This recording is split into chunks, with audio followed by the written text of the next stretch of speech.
Welcome to Messy Mindfulness. I'm Christine, and today we're going to talk about food noise.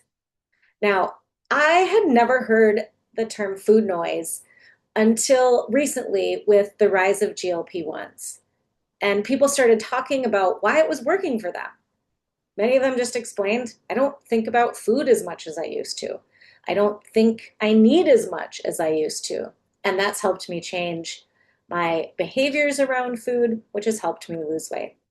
It really clicked when I heard that because as someone who has a lot of food noise and who has lived with a lot of food noise, I was like, oh man, thank you. I am not alone. It can feel weird if you're someone who eats food and is maybe full, but is also thinking about what's for lunch or what's for dinner, which to me is one of the many ways that food noise shows up in our life. So people who have been using GLP-1s have talked about this as a side effect that's been helpful. But like, what about those of us who don't experience it or anyone who wants to understand it a little more? Why in the world do we think about food all the time? I have often heard like it's a matter of discipline and willpower and all of that nonsense.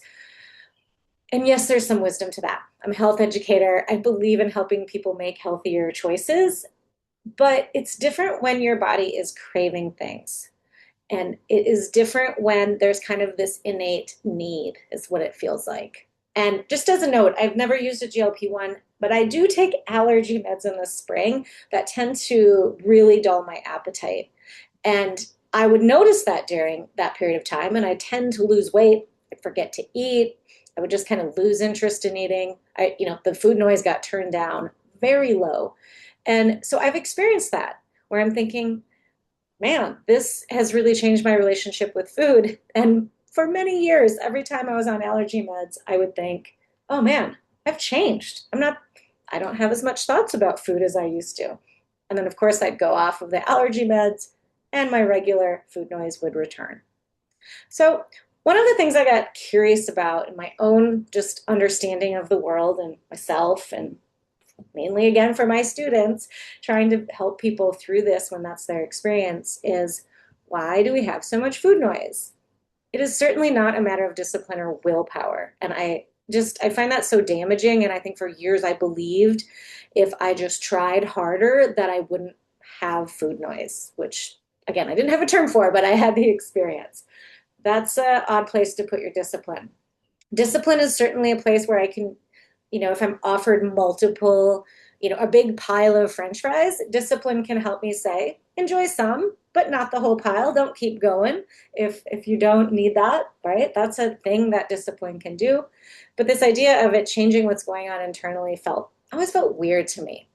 So I got thinking about like what people were like, what our lives were like 100 years ago, 1,000 years ago, all throughout humanity.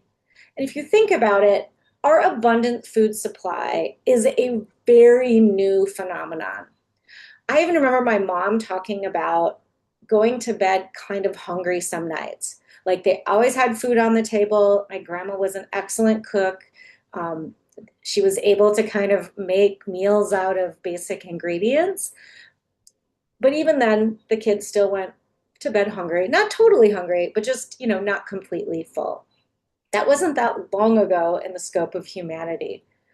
And so I was also thinking, again, due just to life, of why it is that, I can eat a meal and then be thinking about what's for the next meal.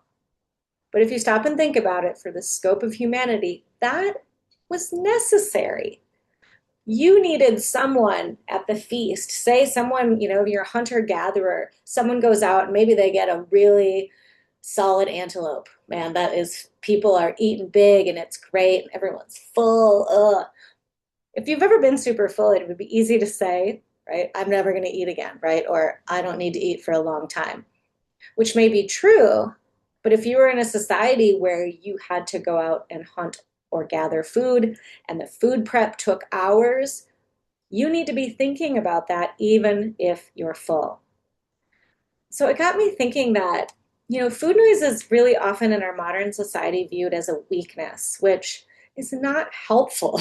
And it's certainly not helpful if you think of what habits can show up if you feel bad about some general aspect of yourself that feels very inherent. I know for me, that great irony of those are the kind of things that can lead people to emotional eating, to eating more than they might have intended because they just get that there's sort of this weird guilt, shame, etc. around eating that can show up and again not lead to great choices. So got me thinking that if we could reframe food noise as a evolutionary process that some of us have to ensure that the rest of our people were fed, it's no longer something of shame at all. It's something that helped keep society going and has brought us to this point. The disconnect, or at least the one I feel, is that we live in a world full of abundance. And now I know not everyone has abundance when it comes to food, and that's very real. But for a lot of people, they have availability of food that is beyond anything ever imagined previously in humanity. That makes it really challenging if you have food noise to figure out a way to not over focus on food in an environment full of food. Because the reality is, for most of us, we do not need to focus on food to that level in order to survive. Now, of course, we need to do some level of planning and thinking, absolutely. But if you're someone with food noise, you know what I'm talking about, which is the kind of incessant over over focus on food that feels like I want to be doing other things. I don't want to think about food again. I just ate a couple hours ago. I want to focus on this project or spending time with friends, but we don't, again, that's kind of where our brain goes back to. So, all this is to say, again, here we are in messy mindfulness with the mess of what that leaves us with is it's not about solving that. It's about being a little bit more compassionate. That's what I've been working on with myself. And I've found actually that simple act of just reminding myself this served a purpose at one time and it's not needed so much now has been a very helpful way to shift my mindset from, oh my God, why am I thinking about food again? To there was a reason for this. And, someone like me 100 years ago, 1,000 years ago, again, they helped keep helped keep the people of my family, of my group, of my clan, whatever it may be, kept us healthy and alive. So that had a purpose, and I have a purpose now, which looks a little different.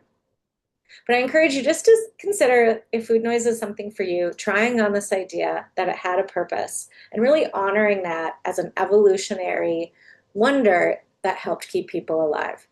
And just see if that can help you reframe things so that you're not so hard on yourself and that you understand a little bit of your connection to the past and what you might want different for the future.